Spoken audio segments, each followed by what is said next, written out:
Bienvenue dans ce Deep Dive. On se projette un peu, on est en 2026. Et l'industrie musicale est en pleine crise. Complètement. Plus de 100 000 nouveaux morceaux qui arrivent chaque jour sur Spotify et les autres plateformes.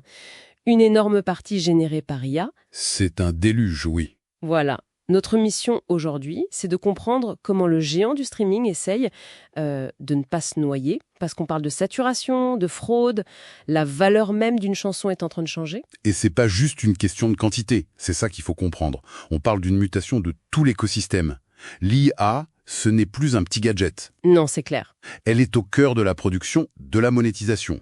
Du coup, ça oblige Spotify à réécrire toutes les règles du jeu pour survivre. D'accord. Alors, déballons ça. Comment on gère un tsunami pareil de contenu synthétique? J'imagine que la première porte d'entrée, c'est l'argent. Exactement. La première réponse, elle est économique. Il faut lutter contre ce que l'industrie appelle maintenant le AI slope. Le AI slope. Oui, ce flot de contenu de masse, souvent de très très faible qualité, qui est juste conçu pour manipuler les algorithmes. Les chiffres des autres plateformes donnent le vertige. Par exemple, Chez Deezer, on a des données. 39% des uploads chaque jour sont 100% IA. attendez, presque 40%. C'est fou. Et j'imagine que l'écoute n'est pas très organique. Pas du tout. Sur ces titres-là, 85% des écoutes sont frauduleuses. Ah oui, des bots.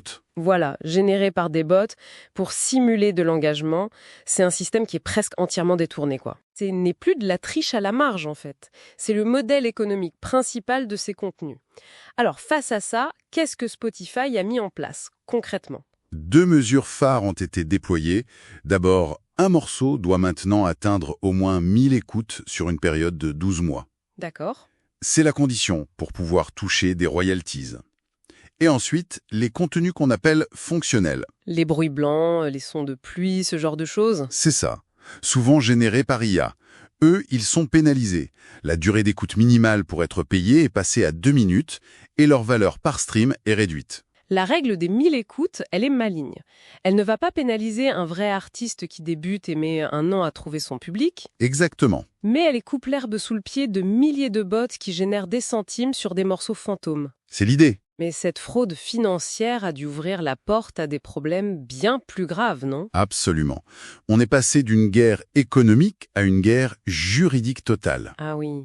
Le point de rupture, ça a été l'affaire Anasarca fin 2025.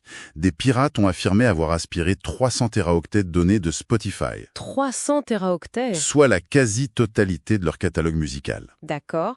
Et là, la menace, ce n'est pas seulement le piratage classique. C'est de fournir des jeux de données parfaits pour entraîner des IA concurrentes, c'est bien ça? C'est exactement ça. Entraîner des modèles d'IA sur de la musique volée, sans aucune licence, sans aucune compensation. La riposte a été foudroyante. J'imagine.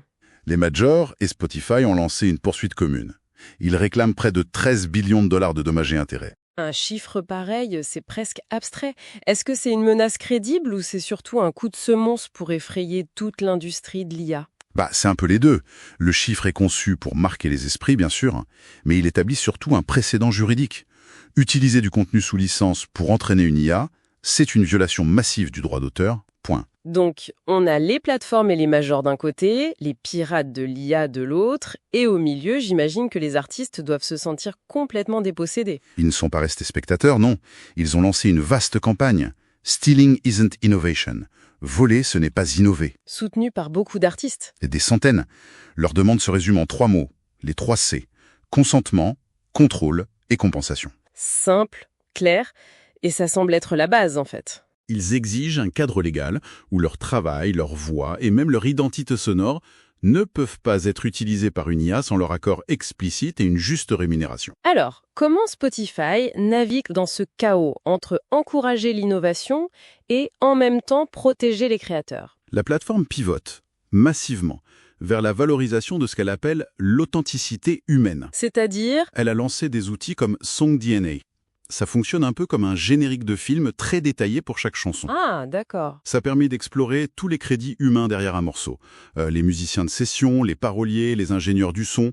L'idée, c'est de prouver et de célébrer l'origine organique d'une œuvre. Donc si je résume, toute la bataille en 2026, c'est de réussir à mettre une étiquette fait par un humain sur une chanson et de donner un prix à cette étiquette. C'est tout à fait ça. L'industrie s'oriente vers une structure de royalties à 3 niveaux. D'accord. Un taux plein pour la musique 100% humaine, un taux réduit pour celle qui est assistée par une IA, et un taux minimal, voire nul, pour le contenu qui est entièrement synthétique. C'est une tentative de créer des couloirs en fait. Voilà, des couloirs pour une IA responsable. On assiste donc à une course pour redéfinir la valeur, où le facteur humain devient le critère principal. C'est un retournement de situation fascinant. Et ça nous amène au paradoxe de 2026. Oui, Alors que l'IA rend la création musicale quasi instantanée, presque gratuite, ce qui devient infiniment précieux, c'est la seule chose que la machine ne peut pas produire. C'est l'histoire d'un artiste, son identité, le lien authentique avec son public. La grande question pour les années à venir, ce n'est peut-être pas seulement comment on filtre le bruit, mais comment on définit ce qu'est une découverte musicale significative dans un océan infini de sons synthétiques.